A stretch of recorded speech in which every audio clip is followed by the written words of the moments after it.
तो दोस्तों ईसीजी की चर्चा कर रहे हैं। इसका मैं वीडियो बना रहा था, आधे में कट गया वो, तो इसे मैं पूरा एक तरीके से डिस्क्राइब कर देता हूँ आपको। ज़्यादातर मैंने 11 के पॉइंट डिस्कस किए थे, इसलिए मैं हर बार उसका पूरा एक तरीके से डालने की जरूरत नहीं है उसके बारे में। तो मैंने क्या क्या बताया था, तो पी वेव होती है हमारी, ये क्यूआरएस कॉम्प्लेक्स मैंने बताया था, और टी वेव बताई थी मैंने कि टी वेव किसको रिप्रेजेंट करती है, वेंट्रिकल रिप्रेजेंट और यू वेव हुई। ए से क्या हो गया, हमारा एट्रियल डीपोलराइजेशन हो गया इस तरीके से, पी वेव हो गया इस तरीके से atrial depolarisation. Q R S को हमारा वेंट्रिकुलर एक तरीके से डीपोलराइजेशन को प्रेजेंट करती है। टी वेव हमारा एक तरीके वेंट्रिकुलर रिपोलराइजेशन को प्रेजेंट करती है। और जो यू वेव है एक तरीके से वेंट्रिकुलर डिलेड पेपिलरी मसल के रिपोलराइजेशन को प्रेजेंट करती है। ये चीज़ हो गई। पीईसीजी पेपर की बात करके चले तो ये स्मॉल स्क्वायर है एक तरीके से, स्मॉल स्क्वायर। उसमें क्या होता है, इस तरह जो एक तरह अपर वाली लेंथ है एक तरीके से वर्टिकल, वो 0.1 मिली वोल्ट के बराबर होती है, और इधर हॉरिजॉन्टल होता है वो 0.04 सेकेंड के बराबर रहता है। ये 1 मिलीमीटर की बॉक्स होते हैं दोनों, दोनों तरफ से 1 मिलीमीटर। नॉर्मल पेपर में डायग्राम पे देखे नॉर्मल पेपर पे, तो 1 मिलीमीटर के वर्गाकार बॉक्स होते हैं। फिर इसमें बात करें चले 0.5 मिली वोल्ट का एक तरीके से अपर साइड हो जाता है, क्योंकि 5 इसका गुणा कर लिए, एक बड़े स्क्वायर में 5 स्मॉल स्क्वायर होते हैं दोनों साइड में, वैसे टोटल 25 हो जाएंगे। तो इसलिए बात करी जाए तो 5 के हिसाब से करें तो 5 के 25 हो गए, 5 हो गया। उसके अलावा 0.04 का बात करें 5 से, तो 0.2 सेकेंड हो गया। तो इसलिए आप स्मॉल स्क्वायर और बिग स्क्वायर का हिसाब लगा सकते हैं आप, कि सिंपल सी बात है, पेपर में स्मॉल स्क्वायर और बिग स्क्वायर किसके इसके बराबर रहता है। फिर मैं आता हूँ पी वे पे और किस पे। मेन चीज़ इसमें एक और पूछी जाती है जिसका क्वेश्चन आपका आता है, मतलब ये चीज़ें तो मतलब उतनी ज़्यादा आती है नहीं है, वो आती है आपका हार्ट रेट निकालना। तो हार्ट रेट कैसे निकालते हैं, तो सिंपल सी बात है, या तो वो आपको एक एक फॉर्मूला आप ये याद रख लीजिए कि 300/RR के बीच में कितने बिग स्क्वायर आ रहे हैं, RR इंटरवल में बिग स्क्वायर कितने आ रहे हैं, या फिर दोनों तरफ 5 का गुणा करते हुए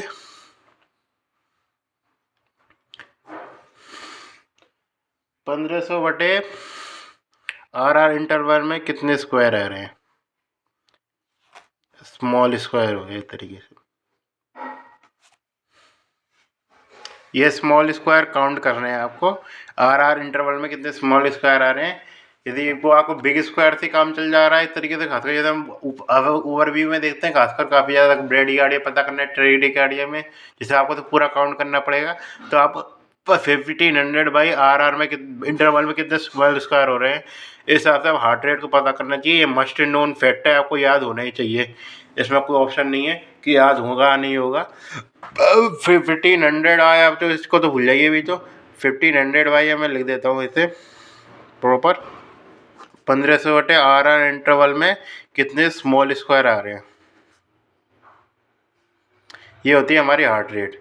तो इससे निकाल सकते हैं, यदि 60 से जैसे यार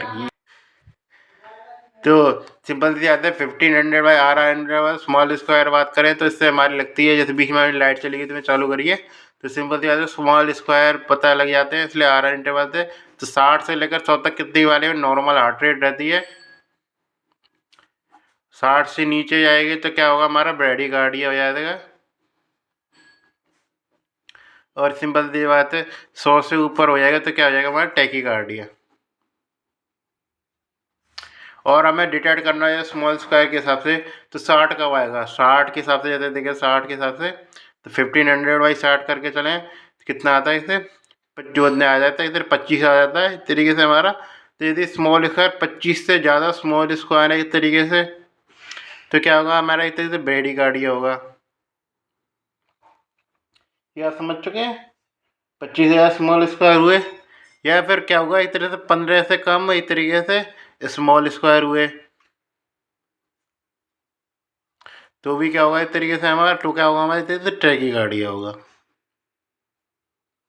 इतना ही आपको पता होना चाहिए, ये सबसे इंपॉर्टेंट स्टेप है हार्ट रेट जानना, कोई यही पूछा जाता है ज़्यादातर आपके जैसे सिंपल स्पॉटिंग होती है, उसमें डायरेक्ट क्वेश्चन पूछा जाता है क्या है, कितनी हार्ट रेट निकालने का। तो ऐसा आप जनरल व्यू में भी लिख के आएंगे, खासकर आप फॉर्मूला भी सही लिख के आ गए तब भी आपको नंबर मिल जाते हैं, क्योंकि आपको फटाफट कैलकुलेशन करनी होती है। तो ये फॉर्मूला आपको लिख के आना ही आना है, और ये याद होना ही होना चाहिए। 1500 भाई मैं 2-3 बार बोल चुका हूँ, ये 2 बार मैं और बोल देता हूँ चाहे तो आप। बिग स्क्वायर वाला हमारे लिए, बस इसमें हम डिटेक्ट करते हैं थोड़ा ऊपर ओवरव्यू से देखने के लिए, आपके लिए काम करने है, आपको स्मॉल स्क्वायर काउंट करना है। ये एक एक स्मॉल स्क्वायर काउंट करना है, जितने पहले आइडिया लगा लेना कितने बिग स्क्वायर आ रहे हैं, उसके हिसाब से फिर देख लेना। तो सिंपल सी बात है। अब वैसे मैं बात करी जाए तो मैंने इसके पी वेव के बारे में बात करूंगा, जैसे मैं हार्ट रेट के बारे में बात करी, अब मैं पी वेव के बारे में बात करूंगा। ये मतलब अब हमारा ये तो 11th का स्टाफ सा ही आएगा, इसके बारे में तो आप जानते ही है। पी वेव आ गया तो मेन आप बताओ पी वेव। पी वेव क्या होता है हमारा एट्रियल डिपोलाइजेशन, इसमें एट्रिया एट्रिया की बात होगी, ये चीज़ समझ रहे हैं। एम्पलीट्यूड की बात करें चले तो 2.5 स्मॉल स्क्वायर है 0.25 मिलीवोल्ट, या सिंपल याद है 120 मिली सेकेंड या 0.12 सेकेंड, उससे निकाल सकते हैं हम 3 स्मॉल स्क्वायर। इसकी क्या होनी चाहिए, इधर विद होनी चाहिए, विद लेंथ, ये वाला एम्पलीट्यूड। तो ये चीज़ हमें पता लगे, पी वेव की हमें जनरल जानकारी हुई। और हम बात करके चलें तो अब इससे हम क्या पता लगा सकते हैं, क्योंकि ये तो जनरल जानकारी है। या फिर मैं चाहे तो जनरल जानकारी में पहले बताता चलो, अभी इसकी अबनॉर्मल जानकारी बता देता हूँ। तो अबनॉर्मल यदि पूछे, जैसे छोटा मोटा लेवल पूछेगा आपसे, तो मैं ढंग से ही बता देता हूँ कहता। तो यदि इसका एम्पलीट्यूड है वो ज़्यादा हो रहा है, मान के चले जिससे बताते हैं 2.5 स्मॉल स्क्वायर से ज़्यादा हो गया, सीधा वो डिटेक्ट करना आसान होगा। 2.5 स्मॉल स्क्वायर से ज़्यादा होगा इस तरीके से इसका एम्पलीट्यूड, तो क्या होगा हमारा, वो बन जाएगा इस तरीके से हमारा पी पल्मोनेल। लाइट भी आ चुकी है वैसे, पल्मोनेल एक तरीके बन जाएगा पी पल्मोनेल हमारा, कि यदि इसका एम्पलीट्यूड 2.5 स्मॉल स्क्वायर से ज़्यादा हो। ये हमारा पी पल्मोनेल समझ गया। पी पल्मोनेल का मतलब क्या होता है, तो ये पता होना चाहिए। तो पी पल्मोनेल का मतलब होता है एक तरीके से, वो होता है हमारा एक तरीके से राइट एट्रियल एनलार्जमेंट। और राइट एट्रियल एनलार्जमेंट किसमें मिलता है, तो ये आप हिसाब लगा सकते हैं, पल्मोनरी आर्टरी हाइपरटेंशन को हाइपरटेंशन तो मिलेगा, और पल्मोनरी सर्कुलेशन तो पल्मोनरी आर्टरी हाइपरटेंशन हुआ। उसके अलावा जैसे सिंपल ट्राइकस्पिड स्टीनोसिस ही हो रखा है, तो सिंपल सी बात है, उसमें तो फिर ज़्यादा दम लगानी पड़ेगी। टाइकस्पिड स्टीनोसिस है, या रिगर्जिटेशन भी बात करके चलें, या तो वेंट्रिकल से सिंपल सी बात है एट्रिया में आ रहा है, तो एट्रिया में भी तो प्रेशर बढ़ रहा है, तो सिंपल सी बात है रिगर्जिटेशन हुआ, पल्मोनरी आर्टरी हाइपरटेंशन हुआ इस तरीके से हमारा। तो इसमें मेनली जो आपको पल्मोनरी आर्टरी हाइपरटेंशन याद रखना है, इसमें मिलता है ज़्यादातर। तो इस तरीके से कुछ कंडीशन है जिसमें इतने राइट एट्रियल एनलार्जमेंट देखने को मिलेगा आपको। फिर सिंपल सी बात है, ऐसे सिंपल से एम्पलीट्यूड के लिए चीज़ लागू हुई, तो लेंथ की ये भी चीज़ लागू होगी। तो लेंथ की बात करके चलें, जब 0.12 सेकेंड से ज़्यादा हो जाती है लेंथ इसकी, या इस तरीके से 3 स्मॉल स्क्वायर हुआ, स्मॉल स्क्वायर में काउंट करें 3 स्मॉल स्क्वायर हुआ, उससे ज़्यादा हो जाती है लेंथ इसकी, तो क्या बनता है उसे पी मिट्रेल बोलते हैं, पी माइट्रल बोलते हैं, प्री मैट्रल। उसमें प्री मैट्रल में ये मान के चलो, ये तो बहुत ही एक तरीके से आपका किस्मत अच्छी रही तो वो सीधे कुछ एकदम ऐसे दे देगा आपको, पी मैट्रल में यूँ बना के दे देगा। जैसे वेव होती है वो पी वेव यूँ आ जाएगी इस तरीके से, अभी डेंट सा पड़ा हुआ आ जाएगा। यदि नहीं भी देते तो पता लग रहा है डेंट सा पड़ा हुआ है, तो इसलिए इसकी लेंथ थोड़ी सी ज़्यादा हो गई। जैसे कभी बार होता है सीधे डिटेक्ट करनी होती है, तो वो लेंथ ऐसे मतलब ऐसे भी बना के दे सकते हैं, आपको थोड़ा सा पता लग जाएगा, नॉर्मल से आपको चौड़ी मिलेगी पी वेव, ये चीज़ है।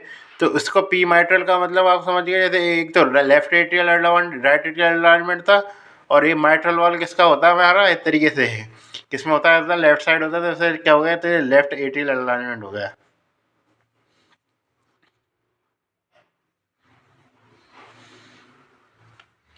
तो ये चीज़ आप समझ चुके हैं, राइट एट्रियल एनलार्जमेंट और left atrial enlargement.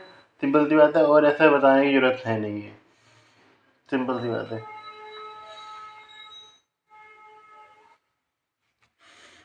Left atrial enlargement एक तरीके से आप लगा सकते हैं, इस तरीके से जो वाल्व का स्टेनोसिस वगैरह हुआ उसमें बताता है, या फिर आप किले मतलब किले में आते हो तो हाइपरटेंशन याद रखें, और आपकी चीज़ें इसके मतलब की है नहीं है कोई याद रखने के लिए, मतलब कॉलेज वगैरह तो आप याद रख सकते हैं जब आगे पढ़ाऊँगा। थोड़ा सा आप इसका ओवर भी ले लीजिए, अभी तो मेन तो मेरा इसी चीज़ पढ़ाने का उद्देश्य है, अभी तो इसके बाद डिजीज के बारे में तो बातचीत होगी सेपरेट। मेन उसे ध्यान रखना है, इसमें क्या याद करना है, तो लेफ्ट एट्रियल एनलार्जमेंट ध्यान रखना है, उसमें क्या होता है राइट एट्रियल एनलार्जमेंट ध्यान रखना है। क्या इस तरीके से कहाँ लिखा है, मैं राइट एट्रियल, हाँ राइट एट्रियल डालेंगे, पी परमोलेल कहते हैं उसे, पी मैट्रियल कहते हैं। तो इस तरीके से पी वेव का हमारा काम खत्म हो गया, और कुछ क्वेश्चन ये मैक्सिमम है पी वेव से, इससे और ज़्यादा क्वेश्चन पूछ ही नहीं सकता हूँ। फिर सिंपल सी बात है पी वेव के बाद हम पी वेव तो हो गई हमारी। पी वेव के बाद जैसे पी और आर के बीच में भी तो इंटरवल आ रहा था, जैसे आर वेव है, पी वेव और आर वेव भी इंटरवेव आ रहा था, तो उसको पी आर इंटरवल कहेंगे। मैं वेव के साथ इंटरवल की भी बात कर रहा हूँ, तो पी आर इंटरवल आ गया हमारा इस तरीके से। पी आर इंटरवल की बात करके जाए तो ये क्या डिपेंड करता है, तो सिंपल सी बात है, यहाँ पे एट्रिया से कहाँ जा रहे हैं इम्पल्स, इस तरीके से किस पे जा रहे हैं, वेंट्रिकल में। को वेंट्रिकल डिपोलाइजेशन हो रहा है, डिपोलाइजेशन वाली पल्स जा रही है इस तरीके से। तो इस तरीके से ये क्या प्रेजेंट करता है, इस तरीके से हमारा ये प्रेजेंट करता है ए वी नोडल का डिले भी, मान लीजिए को डिले तो हो ही जाते हैं। ए वी नोडल में मैंने बताया था गैप जंक्शन के कारण उबड़ खाबड़ रास्ता रहता है, इम्पल्स सीधे ट्रांसमिट हो नहीं पाती ऐसे नोड से ए वी नोड को। तो इसलिए क्या रहते हैं, तेरे ए वी नोड कंडक्शन को प्रेजेंट करता है, या इस तरीके से डिले भी कहते हैं। डिले भी लिख दे तो कोई बात नहीं है, डिले भी हो जाती है, वो डिले ही होता है इस तरीके से, उसमें सीधे फंक्शन जाती है। पी आर इंटरवल इसको प्रेजेंट करता है, यानी कि ए वी नोडल डिले ज़्यादा हुआ तो ये इंटरवल बढ़ जाएगा इस तरीके से। या सिंपल सी बात है, इसकी कंडीशन की बात करूँगा मैं। इसमें मेन पूछा जाता है टाइम, इसका टाइम आप याद रखें और आपका ध्यान रखें, इस दो चीज़ों का टाइम आपको याद रखना चाहिए, पी आर इंटरवल का और इस तरीके से हमारे क्यू टी इंटरवल का। ये दोनों टाइम आपको याद होनी चाहिए। इसमें खाली इंटरवल है, एम्पलीट्यूड तो आएगा नहीं। तो इंटरवल है इसका 0.121 सेकेंड से लेकर 0.2 सेकेंड तक रहता है। या फिर एक सारी बात करें तो 120 मिली सेकेंड से एक तरीके से कितना इस तरीके से 200 मिली सेकेंड तक रहता है। या फिर कहते हैं 3 स्मॉल स्क्वायर से लेकर 5 स्मॉल स्क्वायर या 1 बिग स्क्वायर मान लीजिए, उस तक रहता है इसका। क्या कहते हैं, इसे इंटरवल, पी आर इंटरवल हमारा। ये समझ गया, वो 3 स्मॉल स्क्वायर समझ गया। सीधे एक तरीके देख रहा है, सीधा आप हिसाब लगाइए, 3 स्मॉल स्क्वायर से कम लेंथ आ रही है तो वो शॉर्टनिंग के बाद 5 स्क्वायर या बिग स्क्वायर भी आ गया, मतलब बिग स्क्वायर समा जाएगा एक तरीके। बिग स्क्वायर वैसे तो पता नहीं लगा, लेकिन 5 स्क्वायर आपको गिननी पड़ेंगे, तो इसलिए इसमें आप तरीके से आप लगा लीजिए कि 5 स्मॉल स्क्वायर या बिग स्क्वायर के आसपास की तरह लेंथ आ गई है उसकी, उससे ज़्यादा आ गई है तो वो पी आर प्रोलोंगेशन हो गया इस तरीके से।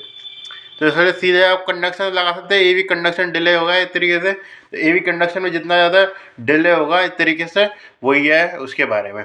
तो इसके दो कंडीशन है, जैसे तो मैं पहले पी आर इंटरवल शॉर्टनिंग की बात कर लेता हूँ पहले तो मैं।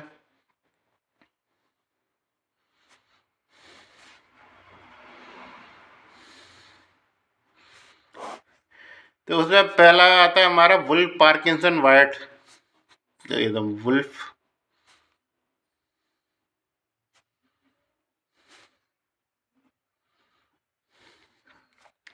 तो वुल्फ पार्किंसन वाइट रहता है हमारे इस तरीके से, जिसमें क्या होता है हमारा एक तरीके से पी आर इंटरवल शॉर्ट होता है। क्यों शॉर्ट होता है, क्योंकि उसमें एक, मैंने जैसे इसके बारे में मैं बताया भी था उस समय जब मैं खुद ओरल लेक्चर ले रहा था।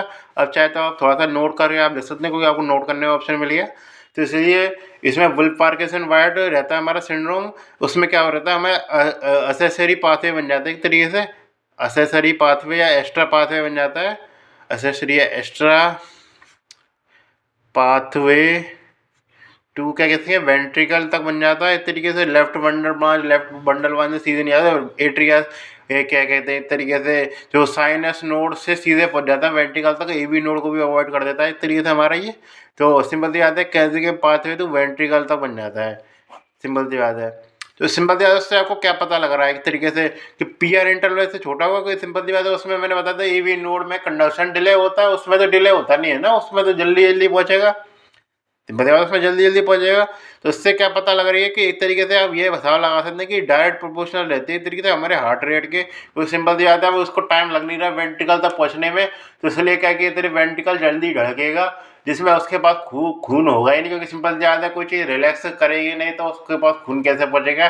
थोड़ा बहुत खून पहुंचना चाहिए वेंट्रिकल तक, नहीं पहुंच रहा है तो फिर वो पंप भी हवाई कर रहा है तेरे, खून तो पंप कर नहीं रहा है। सिंपल सी बात है, कोई भले किसकी कितनी भी स्ट्रेंथ हो वेंट्रिकल की, लेकिन उसे पंप करने के ब्लड भी तो चाहिए। सिंपल सी ब्लड उस पर भरे और ब्लड भरने के लिए टाइम चाहिए, और टाइम उसे मिल नहीं रहा। तो इस तरीके से क्या होगा, तेरी डायस्टोल वाली फेस तो आ नहीं रही ढंग से, तेरी कॉन्ट्रैक्शन ही कॉन्ट्रैक्शन होया जा रहा है उसका वेंट्रिकल का। तो इसलिए क्या होता है एक तरीके से हमारा एक तरीके से बीपी एक तरीके से कम देखने को मिलता है। बीपी या कार्डियक आउटपुट देखते हैं एक तरीके से कम देखने को मिलता है। बीपी तो कहीं कह रहे हैं तो हार्ट रेट ज़्यादा हुई, मेन चीज़ ध्यान रखना कार्डियक आउटपुट स्ट्रोक वॉल्यूम होता है इस तरीके से वो कम देखने को मिलता है। कार्डियक आउटपुट नहीं है कैसे मतलब बीपी नहीं कह सकते, बीपी में तो हार्ट रेट भी काउंट होती है। तो ये ध्यान रखें, कार्ड स्ट्रोक वॉल्यूम कौन देखना पड़ता है, कार्डियक आउटपुट इतना ज़्यादा सही आंसर नहीं है इसका। मेन ध्यान से stroke volume and diastolic volume है वो इस तरीके से कम रहता है इस तरीके से।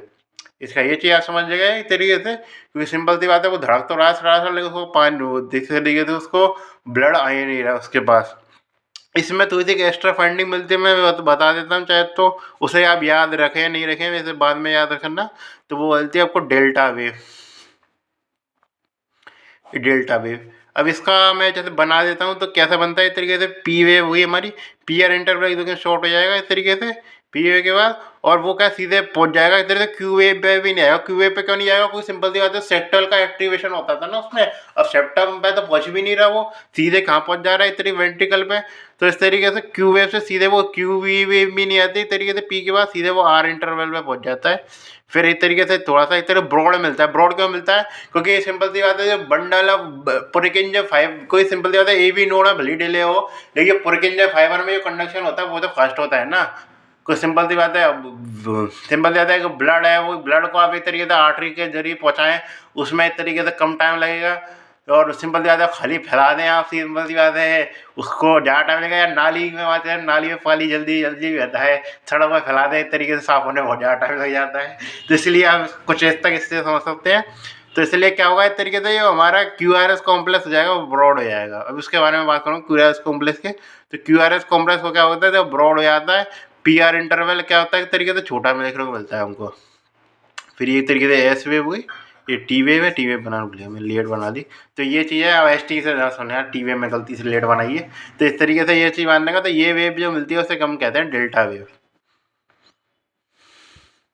याद रखने की जरूरत नहीं है, इतना आप बना के आ रहे हैं बहुत बड़ी बात है।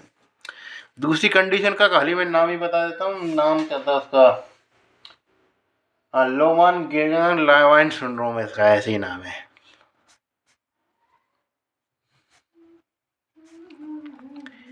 लेवाइन सिंड्रोम ये रहता है उसमें है, और कुछ नहीं रहता है उसका। ये उसको हम क्यों पढ़ रहे हैं, सिंपल सी बात है, क्योंकि उसमें क्या क्यू आर एस कॉम्प्लेक्स है, वो ब्रॉड नहीं जाता है उसमें। क्यू आर एस कॉम्प्लेक्स सबसे नॉर्मल रहता है उसमें, ये ध्यान रखना, Q R S complex normal रहता है, और डेल्टा वेव नहीं मिलती हमको, डेल्टा वेव नो, बस पी आर इंटरवल मिलता है। उसका क्या कारण होता है, वेंट्रिकल तक नहीं जाती, बस वो ए वी नोड को बाईपास कर देती है, बाकी की सारी चीज़ें सेम चलती हैं। ज़्यादा पूछता नहीं इसके बारे में, तो आता है आपको आपके मतलब को मैं तो याद रखने को है ही नहीं, आगे तो किताब में नहीं दे रखा है ये चीज़ें। इतना बहुत बहुत है इस तरीके से हमारे पी आर शॉर्टनिंग के लिए। फिर हम बात करके चले पी आर वेव लॉन्ग के बारे में।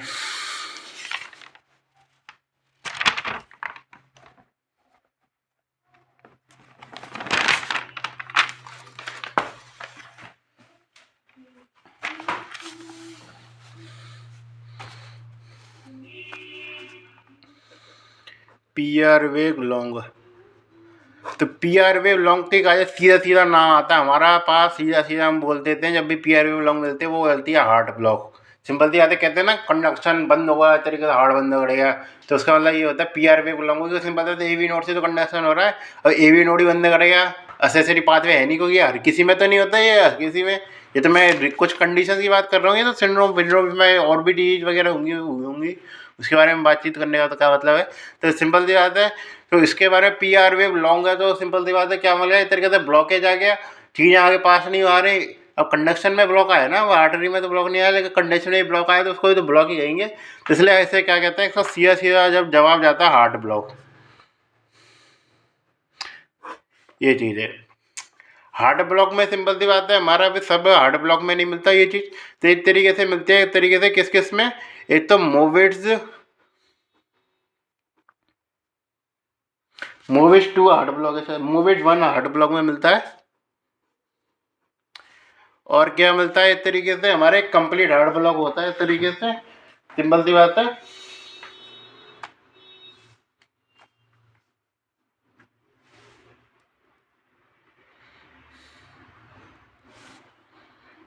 मोविस वन हार्ट ब्लॉक है, उसके अलावा रहता है हमारा first degree heart block, normal जो रहते हैं ये चीज़ है। तो इसलिए मैं चाह रहा हूँ थोड़ा सा हार्ट ब्लॉक के बारे में बातचीत कर लें थोड़ा सा हम।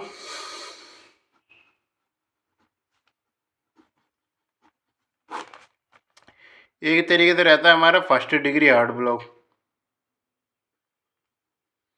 पहला आता है फर्स्ट डिग्री हार्ड ब्लॉक। इसमें क्या रहता है, इस तरीके से फर्स्ट डिग्री हार्ड ब्लॉक में बस पीआर इंटरवल प्रोलॉन्ग हो जाता है और कुछ नहीं होता।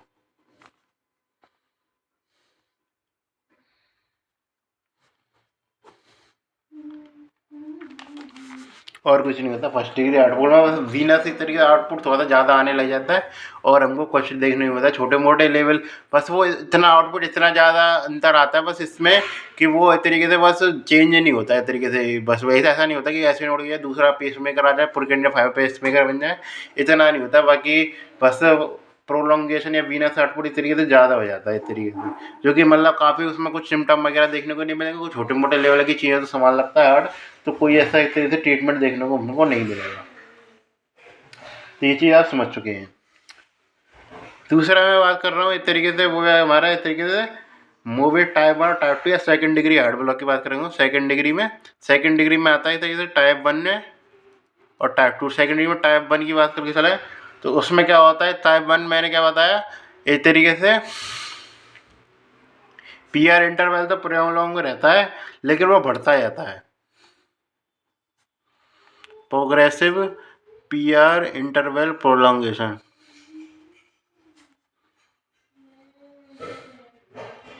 प्रोग्रेसिव पीआर इंटरवल प्रोलॉन्गेशन जैसे कि जैसे पीआर इंटरवल जैसे फर्स्ट में है, उसके बाद सिंपल से आता है पीआर इंटरवल 2 में ज़्यादा होगा, पीआर इंटरवल 3 में ज़्यादा होगा उससे ज़्यादा, जिसके कारण क्या हुआ एक टाइम आ जाएगा इस तरीके से पीआर इंटरवल इतना जमा हो जाएगा कि क्यूआरएस ड्रॉप हो जाएगी। क्यूआरएस ड्रॉप मिलने को मिल सकता है हमको, क्यूआरएस कॉम्प्लेक्स ही ड्रॉप हो जाएगा, ये लगा लीजिए। तो क्यूआरएस कॉम्प्लेक्स को हमको ड्रॉप देखने को मिल सकता है क्यूआरएस कॉम्प्लेक्स में। ये चीज़ समझ चुके हैं। ये आपका मेन पॉइंट है, आपको याद रखने लायक। इस तरीके से हार्ड ब्लॉक पे क्वेश्चन आते हैं आपके लिए, ये चीज़ आप याद रखनी है। इसे मूवी इसके सेकंड डिग्री में टाइप 2 की बात करते हैं, उसमें क्या हो रहा है इस तरीके से। तो सेकंड डिग्री के टाइप 2 में बात करके चलें, उसमें जो हो रहा है वो रह रहा है कि हमारा क्या कि बंडल ऑफ हिज का माल फॉर्मेशन हो जाता है। तो बंडल ऑफ हिज का माल फॉर्मेशन होने से क्या होता है इस तरीके से, तो उसमें क्या है कि एक तरीके से तो उसमें ईसीजी में पहचानना है। तो उसमें क्या है तरीके से जो क्या है कि पीआर इंटरवल तो सेम रहता है, भले जैसे सिंपल दिया था पीआर इंटरवल से वो सेम रहेगा और सही भी रहेगा, मतलब प्रोलॉन्गेशन नहीं मिलेगा। लेकिन क्या है कि एक तरीके से उसमें क्या है कि कभी भी ड्रॉप हो जाता है एक तरीके से, ये चीज़ समझ सकें। जैसे उसमें ये मान के चले, उसमें हमको पता था कि लंबा हो रहा है लंबा हो रहा है लंबा हो रहा है, और लंबा होगा तो फिर सीधे ड्रॉप ही हो गया। उसमें कभी भी ड्रॉप हो जाते हैं इस तरीके से, ये लगा लीजिए आप। मतलब ऐसे नॉर्मल नॉर्मल चल रही है और कभी भी ड्रॉप आ गया, या फिर मैं इस तरीके से बना के देखूँ, मेन तो बना के आने का रहता है। एक तरीके से क्या कहते हैं सडन ड्रॉप, जैसे पी आर इंटरवल तो सेम रहेगा इसमें, ये ध्यान रखना। इसमें पी आर इंटरवल प्रोग्रेसिव में नहीं रहता, पी आर इंटरवल सेम रहता है, पी आर 1 पी आर 2।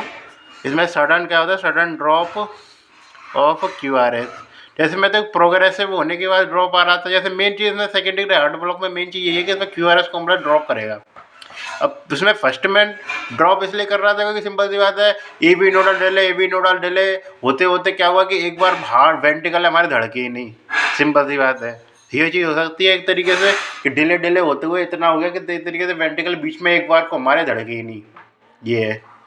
इसमें क्या हुआ है एक तरीके से, इसमें क्या है कि हमारा एक तरीके से ए बी नोड में कोई खराबी नहीं है, सिंपल सी बात है। क्योंकि सिंपल सी ए बी नोड में खराबी होती है तो पी आर इंटरवल प्रोलॉन्ग हो जाता, या पी आर इंटरवल तो प्रोलॉन्ग हो नहीं रहा, तो ए बी नोड में कोई खराबी नहीं है। खराबी इसमें है किसमें, बंडल ऑफ हिंज में, क्योंकि ए बी नोड से आगे सप्लाई करती है।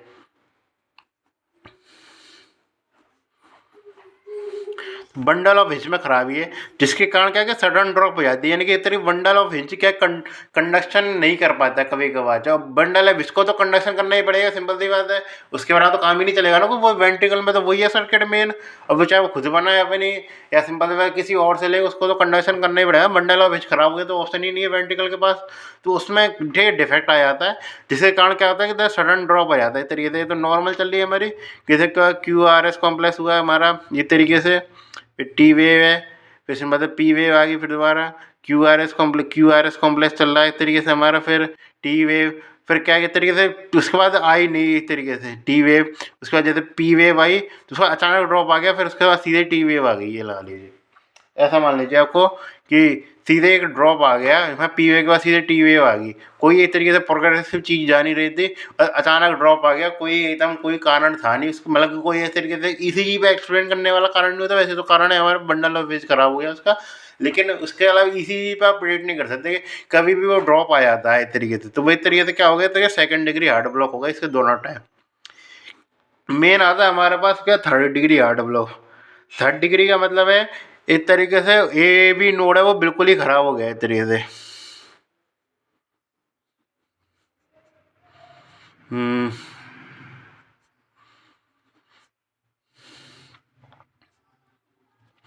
ए वी नोड है उसका कंप्लीट डिसफंक्शन हो गया। तो ए वी नोड के कंप्लीट डिसफंक्शन से क्या होगा, इस तरीके से हमारा वो इम्पल्स है वो जाएंगे नहीं आगे, जिसके बारे में मैंने चर्चा करी थी कि स्टोक एडम सिंड्रोम था, जब मैं थोड़ा सा ये तरीके से बता रहा था उसके बारे में। या वेंट्रिकुलर मैंने बताया था कुछ, वेंट्रिकुलर कुछ बताया था है मैंने, उसको मैंने याद करने के लिए मना किया था, कोई याद करने का सेंस नहीं है। मेन चीज़ उसमें ध्यान रखें, स्टोक एडम सिंड्रोम मिलता है जिसमें सडन फेंटिंग मिल जाती है, क्योंकि सिंपल सी बात है उसमें आउटपुट का कुछ बन ही नहीं रहा है इस तरीके से, कुछ आउटपुट आ ही नहीं रहा है उसका। उसमें क्या होता है, ए बी नोड का होता है तो कंप्लीट डिसफंक्शन हो जाता है एक तरीके से। तो ए बी नोड के एक तरीके कंप्लीट डिसफंक्शन से क्या होता है एक तरीके से, जो हमारा क्या है कोऑर्डिनेशन ही खराब हो जाता है। जो ऐसे नोड है वो एट्रिया में धड़क रहा होता है हमारा, एट्रिया में, और वेंट्रिकल में चल रहा होता है हमारा इस तरीके से पुरकिंजे फाइबर, एक तरीके से। जिसके कारण क्या है कि तरीके से ए बी डिसोसिएशन होता है, बस ये शब्द पूछ याद रखना चाहिए आपको, एट्रियो वेंट्रिकुलर डिसोसिएशन, ये हो जाता है उसमें। जिसके कारण क्या होता है इस तरीके से, जो इस तरीके से ब्लड सप्लाई टू ब्रेन कम हो जाती है, ब्लड सप्लाई टू ब्रेन कम हो जाएगा इस तरीके से। तो इसे फेंटिंग एपिसोड हो सकते हैं, फेंटिंग हो सकती है हमारी, सडन फेंटिंग, जिसको हम क्या कहते हैं कि तरीके स्टोक्स एडम सिंड्रोम कहते हैं। तो इस तरीके से हमारा एक तरीके से क्या हुआ, इस तरीके से सारे जितने भी उन्हें हार्ट ब्लॉक थे वो इस तरीके से ख़त्म हो गए। इससे ज़्यादा सिंपल सी बात है, फर्स्ट ईयर में नहीं पूछ सकता हकीकत में, उसकी औकात नहीं है, नहीं कुछ रहेगी। मेरा ध्यान रखें, मैं सेकंड डिग्री हार्ट ब्लॉक, उसमें काफ़ी बार लोग वहाँ कन्फ्यूज करते हैं। तो फर्स्ट डिग्री हार्ट ब्लॉक में तो कुछ भी नहीं है, बस थोड़ा प्रोलॉन्गेशन हो गया और कुछ नहीं है, और कोई एब्नॉर्मलिटी नहीं है, ट्रीटमेंट फीटमेंट भी नहीं होता। दूसरे केस में क्या है कि बस बीच में एक बार को ड्रॉप आ जाता है, उसका कारण होता है कि ज़्यादा इस तरीके से काफ़ी बार ये फिजियोलॉजिकल कंडीशन भी तो है ना, क्योंकि वेगल आउटपुट अब हर समय ज़्यादा हो सकता है, कुछ समय ज़्यादा हो जाए वेगल आउटपुट इस तरीके से, कुछ समय कम हो जाए। जैसे वेगल इरिटेशन हो जाता है, ठंडे पानी से नहा लेते हैं तो वेगल इरिटेशन हो जाता है, और उससे का जो कोई हार्ट का ट्रीटमेंट तो किया नहीं जाएगा। तो इसलिए ये इंस्ट्रूमेंट होते हैं, कोई इसका ज़्यादा इलाज नहीं किया जाता। इलाज किया जाता है तो इसके लिए किया जाता है हमारे कंप्लीट हार्ट ब्लॉक के लिए मेन, या फिर किया जाता है एक तरीके से टाइप 2 है इस तरीके से इसका, इस तरीके टू सेकेंड डिग्री में। इन दोनों की चीज़ों के लिए इलाज किया जाता है, फर्स्ट डिग्री और सेकेंड डिग्री टाइप 1 के लिए इलाज नहीं किया जाता। तो एक तरीके से ये चीज़ आप समझ चुके हैं, या फिर आपको समझना जरूरी है, ये चीज़ तो आपको आनी चाहिए। तो एक तरीके से पी आर लॉन्ग के बारे में बात कर ले, पी आर शॉर्ट के बारे में करते, तो पी और पी आर तो हो गया, आप हो गया होगा, उससे बोर भी हो गए होंगे। तो अब हम आते हैं एक तरीके से क्यू वेव पे।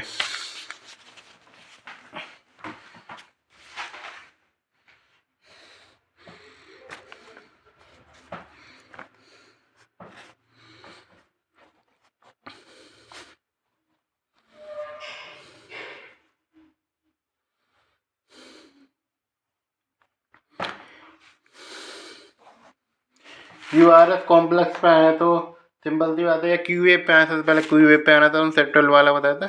क्यू वेव पे आए तो क्या बताते हैं एक तरीके से, सेप्टल डीपोलराइजेशन को बता रही थी वो एक तरीके से। और उसमें क्या मिलता है एक तरीके से, उसकी जो लेंथ होती है एक तरीके से, वो एक स्मॉल स्क्वायर से छोटी होती है, ज़्यादा आसान है याद करना, एक स्मॉल स्क्वायर से ज़्यादा छोटी होती है, level than one small square, इसका ज़्यादा जानना जरूरी है। सेप्टल डीपोलराइजेशन को बताती है ये कुछ जगह मिलती है, जैसे मायोकार्डियल इन्फेक्शन वगैरह में मिलती है, ज़्यादा कुछ खास जानने को है नहीं इसमें। क्यू आर एस कॉम्प्लेक्स के बारे में बात करके चले, तो क्यू आर एस कॉम्प्लेक्स क्या बताता है हमारा, एक तरीके से वेंट्रिकल डीपोलराइजेशन को बता रहा था। सिंपल सी बात है, नॉर्मल टाइम इंटरवल कितना रहता है उसका, मेन चीज़ है, तो वो रहता है एक तरीके से 0.0, वो एक तरीके से मिली सेकेंड ही लेता हूँ, 80 से लेकर 100 मिली सेकेंड तक रहता है, या फिर इस तरीके से बात करें 0.08 सेकेंड से लेकर 0.1 सेकेंड तक रहता है। या फिर और बात करके चले 2 से लेकर कितने हमारे 2.5 स्मॉल स्क्वायर के बराबर रहता है। मैं सारी चीज़ें एक संग लिख रहा हूँ क्योंकि मेन चीज़ आपको इसमें पता होनी चाहिए। स्मॉल स्क्वायर में पूछ सकता है, थोड़ा डिटाइड करना आसान होगा। इसमें हर चीज़ मैं स्मॉल स्क्वायर में कैलकुलेट कर रहा हूँ इस तरीके से, मिली सेकंड में, सेकंड में भी कुछ दफ़ा मिली सेकंड में यूज़ करता जाता है इन चीज़ों को, तो इसलिए थोड़ा सा आपका लिए आसान होगा। तो ये एक तरीके से नॉर्मल इंटरवल आपने जान लिया है इसके बारे में। QRS कॉम्प्लेक्स की अब अबनॉर्मलिटी के बारे में बात की जाए तो उसमें तो कह रहा पूरा ही लंबा जाएगा हमारा। अब इसके बारे में, अबनॉर्मलिटी के बारे में तो हम कई बात करें, इसलिए आपको इसका तो नॉर्मल याद रख लीजिए अभी। तो टी वेव की बात करके चलें। टी वेव का आता है जैसे टॉल रहती है कुछ शायद हमारे, तो उसमें पूछता है जैसे टॉल टी वेव।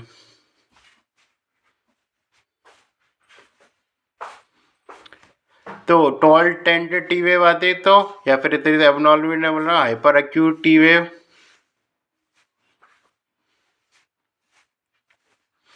या क्या इसमें टी वेव इन्वर्जन आता है कंडीशन के नाम पे।